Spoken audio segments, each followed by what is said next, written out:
No one has ever come up to me after watching a documentary, reality TV, or entertainment show I edited and said, "Wow, that was incredible. What editing software did you use?"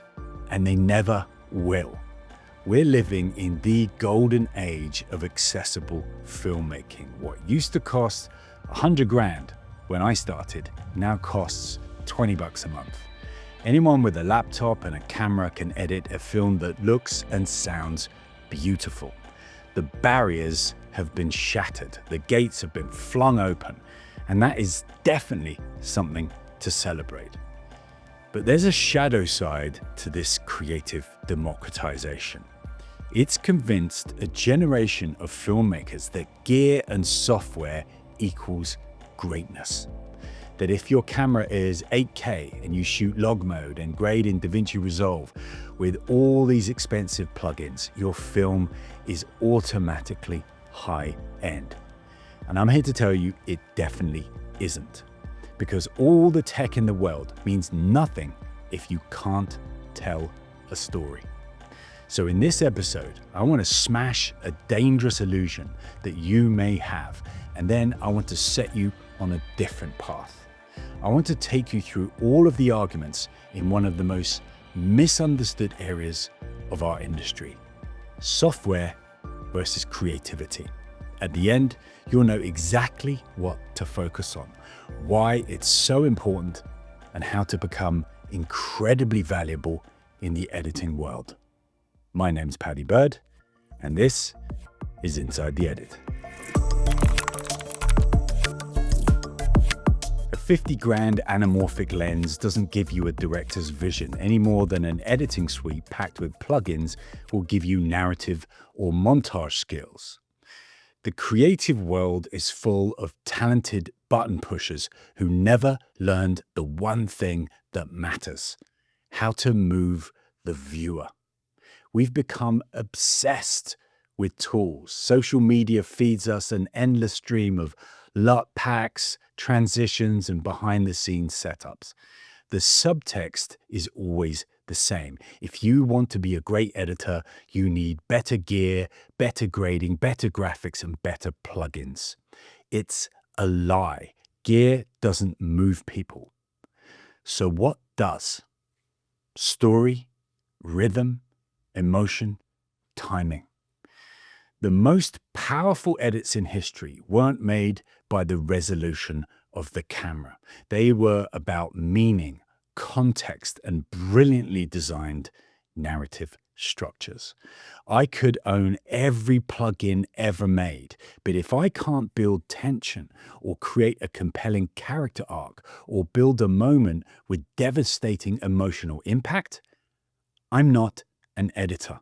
I'm just someone who knows the software inside out. It would be like me memorizing the manual for Microsoft Word and then thinking that I could go out and write an award-winning novel. They are not the same. So, let's be honest. Directors and producers are not hiring us because we've memorized every single shortcut in Premiere or Avid or Final Cut. They're hiring us because we can analyze, structure, manipulate, and craft their raw footage into compelling and dramatic sequences that absolutely captivate audiences. And that is the most important thing: the audience and their experience. It's an unbelievably honest feedback loop. If the audience is engaged, they continue watching. If they aren't, they don't. It's pretty simple.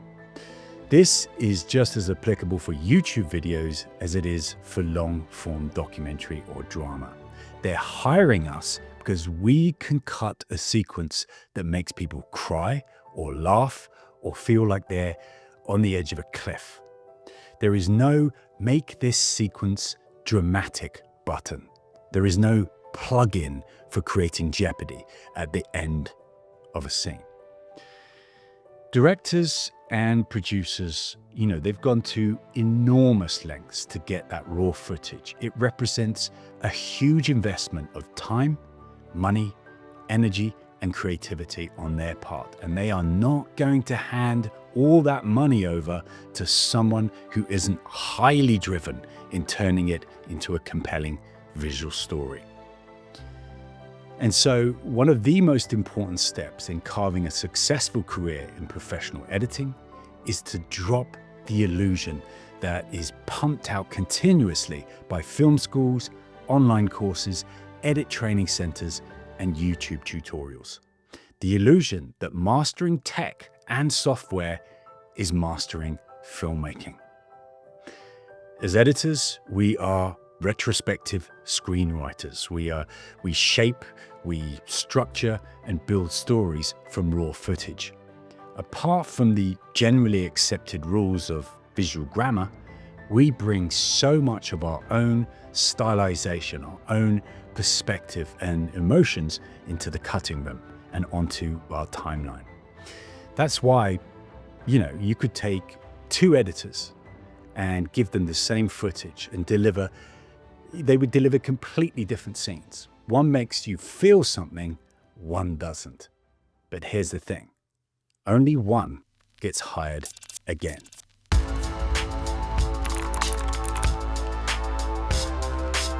Here's the hard truth. Technical editors who are focused on the software are everywhere. It doesn't take a lot of skill to memorize software.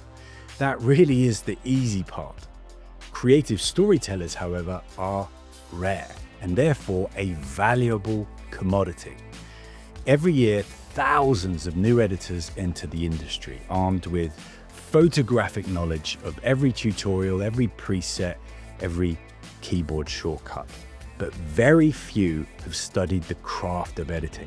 And this is exactly where I want to divert your focus to. Things like how to build a character in the mind of the audience over time, how to create anticipation and withhold information so the audience is mesmerized, how to build rhythm without relying on music, how to design beautifully stylized shot flow or a powerful intercut. The editors who go in this direction are the ones who rise up quickly, the ones who understand that editing is emotional architecture, it's invisible design, it's psychology. I want you to put yourself in the mind of the audience and practice delaying satisfaction, changing pace rapidly at the right moment, and scoring every scene so that the music matches the intention and meaning perfectly. Learning how to tell visual stories is without doubt the most valuable skill in our entire industry.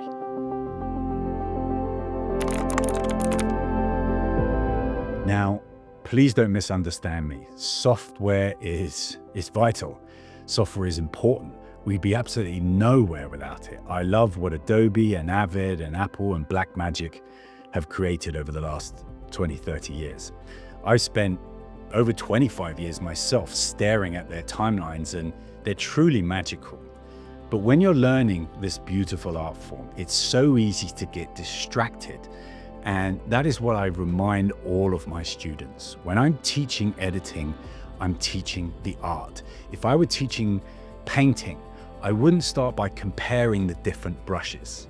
I wouldn't waste hours discussing bristle content or handle length. I teach light, I teach shadow, I teach how to guide the eye in the frame, how to create mood, how to design perspective, how to evoke something emotionally powerful with every stroke of the brush. Editing is no different. Software is just the brush. If you focus only on that, you're not learning to paint. You're not learning how to be an artist. Successful editors aren't obsessed with tools. They're obsessed with designing narrative structures, building exciting variation within the cutting patterns, and creating visual flair that keeps their viewers on the edge of their seat.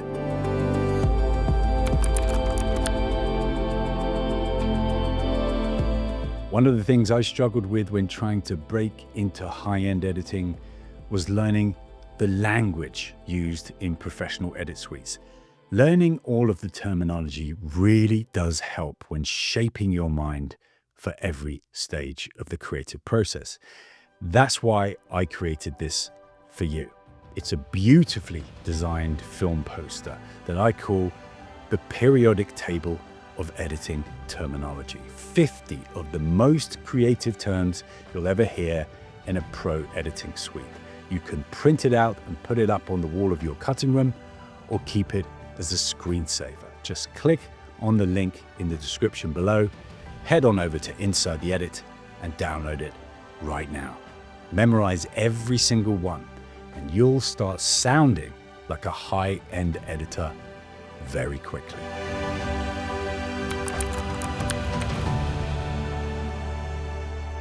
So, do you want to build a real editing career, a creative life that lasts? Then my advice is for you to stop obsessing over gear and start obsessing over story. Learn the fundamentals of editing, dialogue structure, B-roll placement, dramatic pacing, intercutting, music editing. Then move on to narrative, jeopardy, tension, withholding, and all of the creative skills we've discussed in this episode. Memorize this and repeat it every day in your cutting room. There are no random edits on any timeline. Every single cut is there for a reason. Yes, we are in a golden age of filmmaking opportunity, but the obsession with tech and software in our industry has created a massive imbalance in the skill set of many editors. And with this imbalance comes a huge opportunity. If you focus all of your energy on creativity and not the software, the plugins and the graphics, you would quickly find yourself in a completely different league. That is where the power is. That is what you get hired for. That is what truly makes you a great editor. Thank you very much, dear friend, for your kind attention. I'm Paddy Bird, and this is Inside the Edit.